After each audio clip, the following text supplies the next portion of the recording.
Hey folks, welcome back to the channel. Now I've had a lot of people asking me to dedicate a video solely on distributors and how to time them and set them up, etc. So in today's video, yes, you guessed it, we'll be focusing on the distributor for the Reliant 850 engine. Now I have covered this in a previous episode, but because there was a lot going on in that episode, it's kind of got lost. So anyway, here is a video dedicated to the distributor of a Reliant 850 engine. Hope you guys enjoy. Let's get on to it. So in this video, what we're going to focus on is the distributor. Now, in this video, we will be disassembling the distributor and rebuilding it, setting the ignition timing up properly, and then installing it on the car. Now, the items we're going to replace on this distributor are the points, the condenser, the dizzy cap, and the rotor arm. We will also be putting on a new coil as well, just to make sure that the old one is out of the equation. So the main tools you're going to need for this are mainly just a flathead screwdriver and a Phillips screwdriver. That should pretty much be the only tools that you'll need. So first we'll start with taking off the cap. So you pull these two ears down on the sides, like so, and the cap comes off. Now first you want to inspect the cap, make sure that there's no damage or anything in there. If there is any damage in there, this could lead to other suspects around the distributor itself. So maybe the shaft has come loose and the rotor arm has been hitting the side and causing misfires, etc. So always check your caps just to make sure that there's no damage or any other kind of signs of failure going on. So once we've checked the cap, you then pull the rotor arm off. That's as simple as just a good pull. There we go. Nothing special for that. But with the rotor arm, you can inspect that. Just have a look around it just to make sure, again, if there's any damage, see if there's any cracks down the sides. Maybe the brass plate on the top is loose, whereas this one's actually quite nice and solid. Check on the edge there if there's any scoring, any damage where it might have connected with the distributor cap. But this one looks relatively good. So we're going to replace this anyway, but we're going to put that one in with the spares. This brings us down to the business end. Now, this side is your points and that is your condenser. They don't usually come as one unit. You have to buy them separately and then hook them together. To take them out, it's quite a simple and easy process. You've just got two screws, so you'll have one screw here for the points and one screw there for the condenser. Pick either one you want to go for. I'll usually take the condenser off first. It's very important that you do not lose these screws, as replacing them can be a little bit tricky. And if you do lose them and have to find another one, make sure that the length is the correct length, because if they're too long and you put them back in, you might come across where the other side of the thread is actually pushing against the bottom plate. And now that's a bad thing, because we'll show you that as we get to it.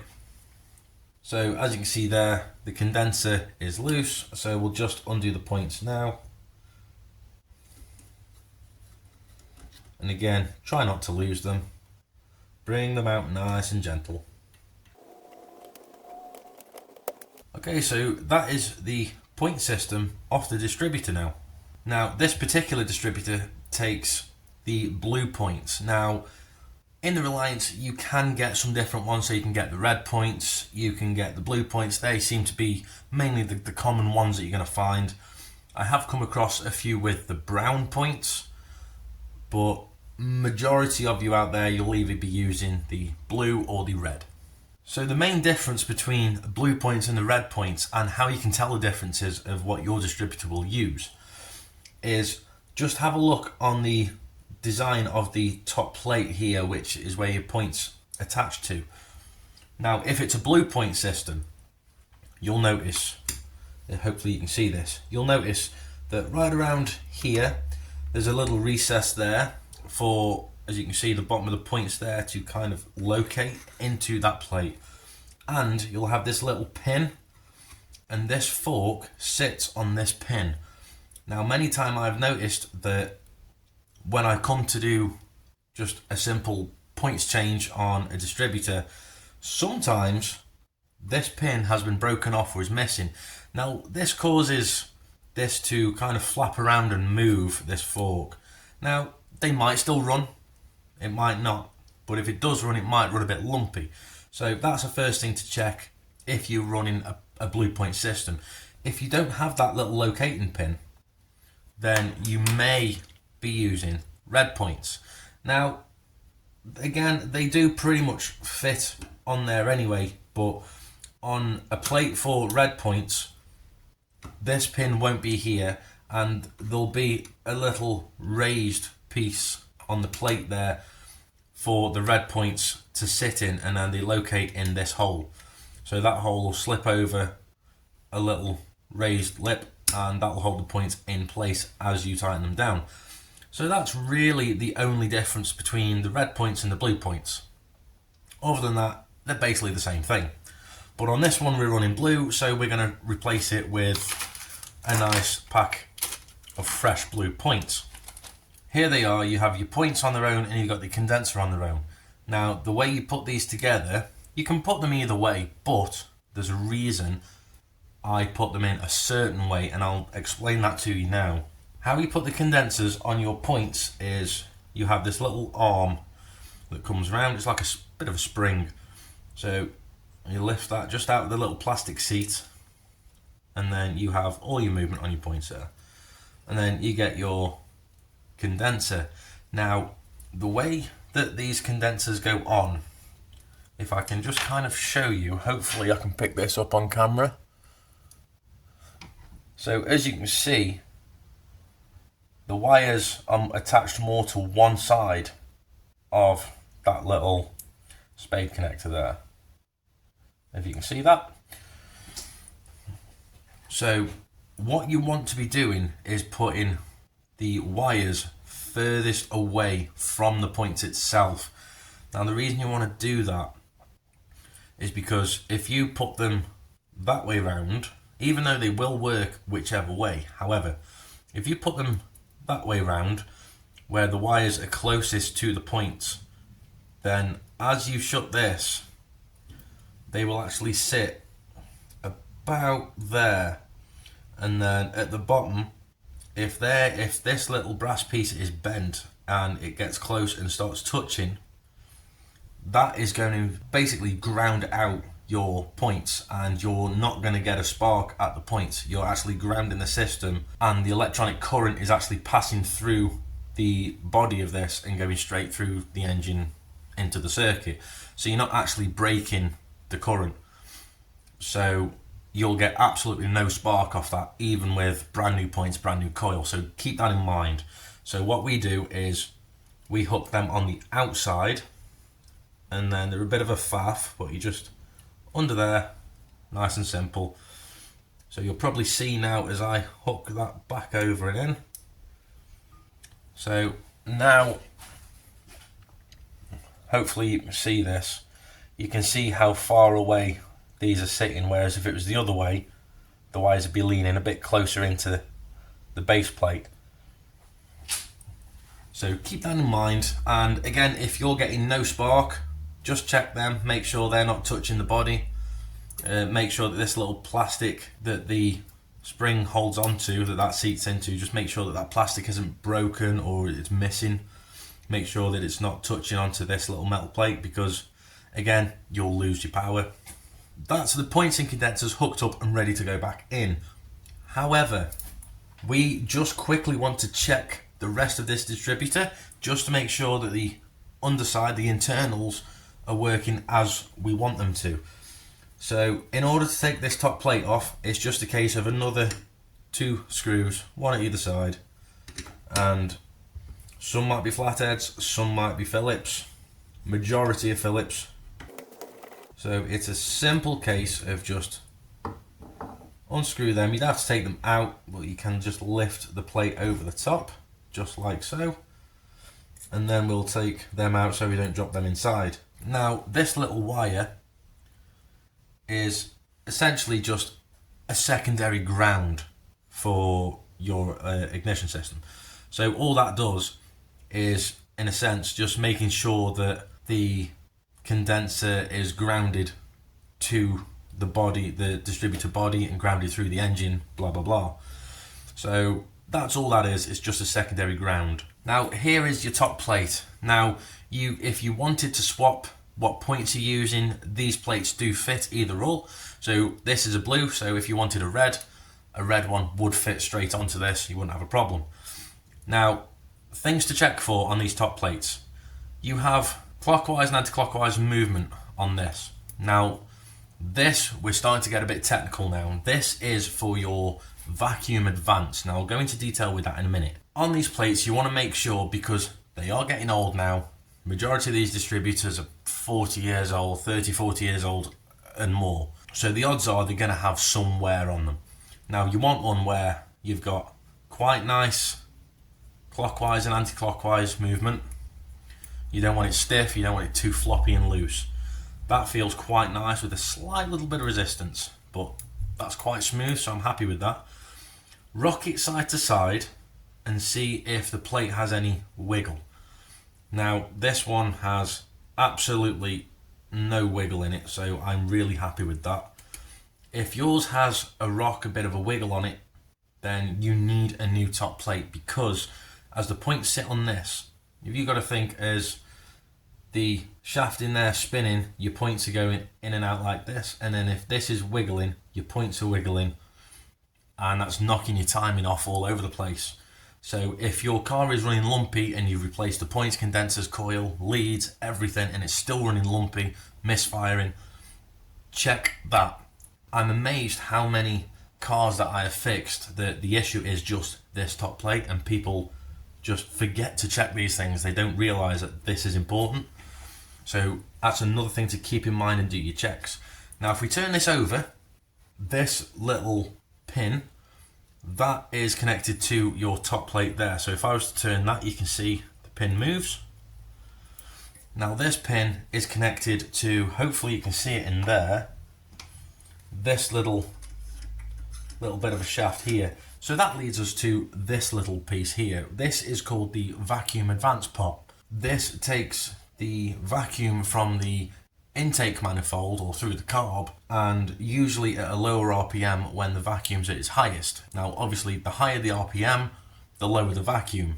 So this usually kicks in, I'd say around 0 to quarter throttle, half throttle, give or take. This does your vacuum advanced timing, so it actually advances your timing, and this little lever will hook on to your points plate. So as the vacuum gets greater, your points will actually start to turn and advance your timing, your ignition timing. Now a way to test this is really simple. Take any kind of hose will do, but for now I've got the actual pipe for it. You stick one end on the nipple there, and you just simply suck into it, and that should move. Hopefully you can all see that. So we know that that works as it should. Now, while we're just talking about the vacuum advance pot, in order to remove these are very simple. So it's just one screw there and one screw located just there, and these are both usually your Phillips head screws. Now you take both of them out and the pot will just come away as easy as that. And when you're going to put them back in, they will fit either way. However, just make sure that you'll have your little tab at the top there, and this is for where your distributor cap actually locks into place. So the only thing to keep in mind is when you're putting this on, just make sure that little tab is facing the top of the distributor and you'll be fine. In order to put that in, you simply slot it in place, screw down, and that's tightened in place, and that's as easy as that. So now what we're going to do, we're just going to check the weights, make sure the weights aren't broken, they're not loose, there's no extra bits of debris that's in there that could be flung around with the centrifugal forces that's going on. I've seen that happen a few times and it does create a lot of chaos. So just checking the weights, make sure they spring back nicely. Hold the shaft. Looks good, not much wear on them at all. Springs look good. Yep, I'm happy with that.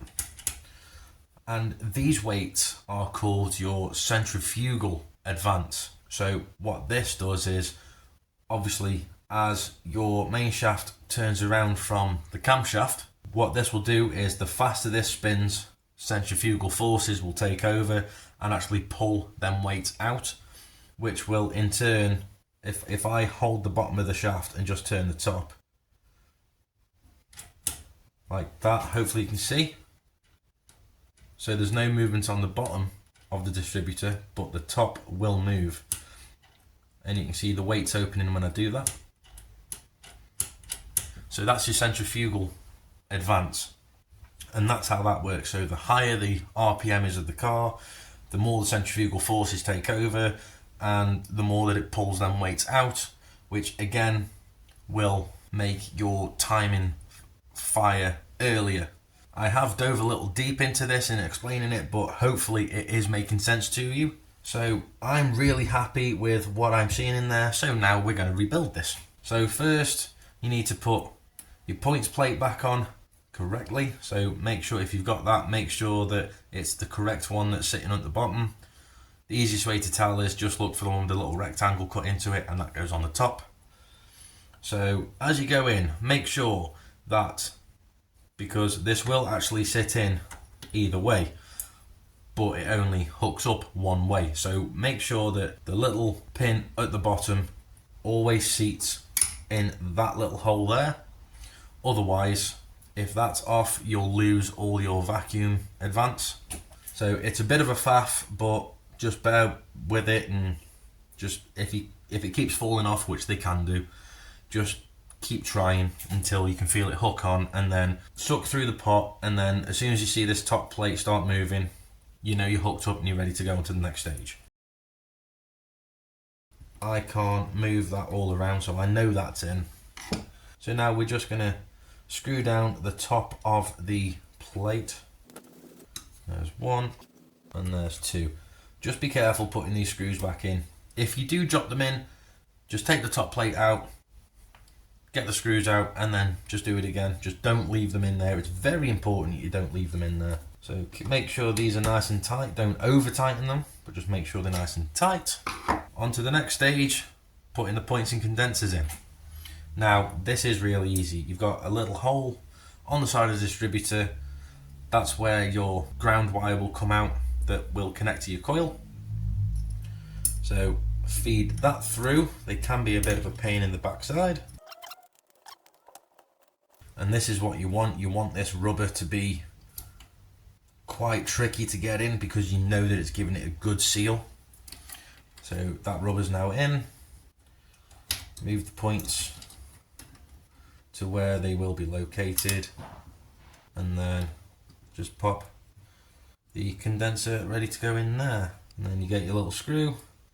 How I usually do it is get the screw, go through the ground wire, then hold it in the condenser, put your screwdriver on like that, and then just guide it into the hole. Make sure the condenser's sitting in its seat, and then just tighten it down. And then just make sure that ground wire is out the way and it's not going to get caught on the rotor arm or anything. And then now it's time for the points. So as you can see, you've got your little fork. Now you want that to again sit on that little pin. So just hold it onto the pin like that, and then just slide the points a little bit until you feel it drop into place. Right, there we go, they're sitting in place. Now I can put the little screw down there, and then I can start tightening that. But don't tighten it all the way though, because you don't want to just tighten them down and think it's set. Now it comes to the time of setting the points gap. Now I believe the points gap are about 15 thousandths of an inch. I think it's between 14 and 16 thousandths of an inch, but just call it 15 thousandths of an inch. Play it safe, play it in the middle. See, I don't usually use feeler gauges. I usually use like a bit of card. So say if you're a smoker like myself, you can take some good old Rizzler packet, something like that. Get your card, fold it in half, and that gives you roughly the correct gap. This will make your car run even at this gap. So how to set these are, you'll see on your main shaft you have 4 points on the shaft. Now on these lobes, that is where your points will open. So hopefully you can see this a bit better. So what you want is these lobes, you want to make sure where it's lining up with the points, you want the highest point of that lobe. And then just back off your points a little bit, and then you should be able to manipulate them to open them and close them, as you hopefully be able to see there. So what I do now is I'm just popping this just inside there between the points, gives me a gap. Now I'm going to go ahead and just where it just about moves, and then I'm going to tie it down and then check it again. Right, so as you can see, that's tight down. I can move that with a little bit of ease, but not too much. So we have a nice points gap. I'm happy with that points gap, and that will 100% make the car run more than likely off first turn of the key. So now we just check it just to make sure that it's working. So as we see, as we're turning, between that and there, there's nothing on the points. As it gets to its higher point, the points open. And that's all it is. It's literally as simple as that. However, there is a slight rubbing on that condenser, so we're just going to move that condenser over a slight. And now we know we're not going to incur any condenser problems. And I'm quite happy with this, so they're tight, they are tight. So now it's just a case of popping the rotor arm on. Now the rotor arm itself will have a little block at the back of it there. That will simply just sit in that little slot, so that only goes in one way. So you can't get that wrong. You just, on you go, give it a bit of a twist, and then you should feel it slot into place just like so. And there you go. That is your points and condenser replaced on your distributor. And the only thing left, pop your brand new cap on. And now when you're putting on a cap, again, relatively easy. You've got one little cutout on the cap, as you can see, and that will just locate on this little piece there that comes off the vac pot. So the cap will only go on one way as well. It should be around there. There we go. So caps fit. Hook that on. Just like so.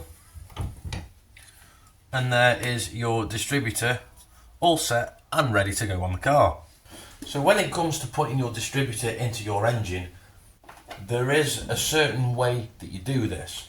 Now, as you put this in, you can guarantee that unless you're very lucky, you'll never get your distributor locked in place the first time. And I'll explain why.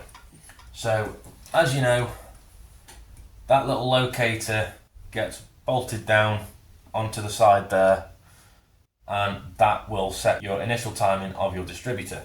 The distributor only fits into the engine one way. Even though it looks like it'll fit in either way, it doesn't. It only fits in one way.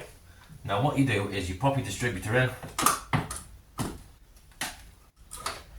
and then people are thinking that it's in and just bolt it down, but it's not. So when it goes in, you'll have a load of spinning action. You simply get a hold of the rotor arm, push down on your distributor slightly, and as you turn your rotor arm, you'll hear it click as it slots in place. So hopefully you'll be able to see. There we go. So like that, that is now set where it needs to be. The rotor arm won't turn all the way around. The movement on it there is just the centrifugal advance. So that is ready to clamp up, and that shall be timed. So here is a nifty little trick for removing your distributor. Now what you can do is you can scribe a little mark onto the engine block there, and this gives you your preset timing mark basically. So when you put your distributor back on, you can just line it right back up just like that, and then you know that the engine is timed exactly where you had it previously. Also, it's very important, don't forget this little guy, your little vac hose. Very important, don't forget that. Make sure that's attached. Also, it's very important to remember your firing order. If you're unfamiliar with it, it's 1, 3, 4, 2, and that's your king lead, which will go up and round to your coil. So, brand new coil's gone in as well and wired up. That totally didn't take me an hour to get the old one off and get that one on. Also whacked some new spark plugs in as well, just to be safe. So let's see if she fires up now. King lead on.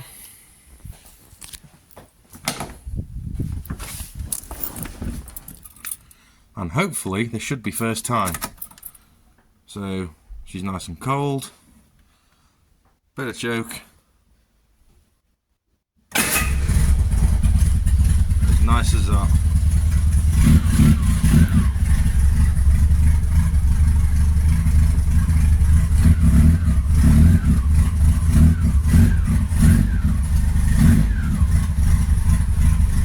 Beautiful.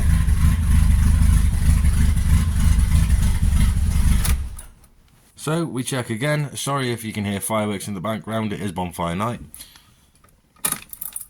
She's still cold. Tad bit of choke. No throttle. Beautiful.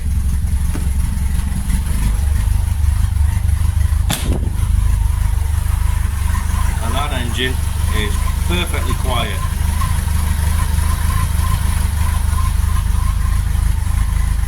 Excuse the pun, but she purrs like a kitten.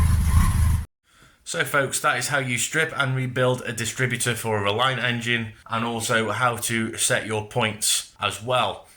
Let me know down in the comments if this video has been helpful for you. If it has, give it a like if you enjoyed it, and I will see you on the next one.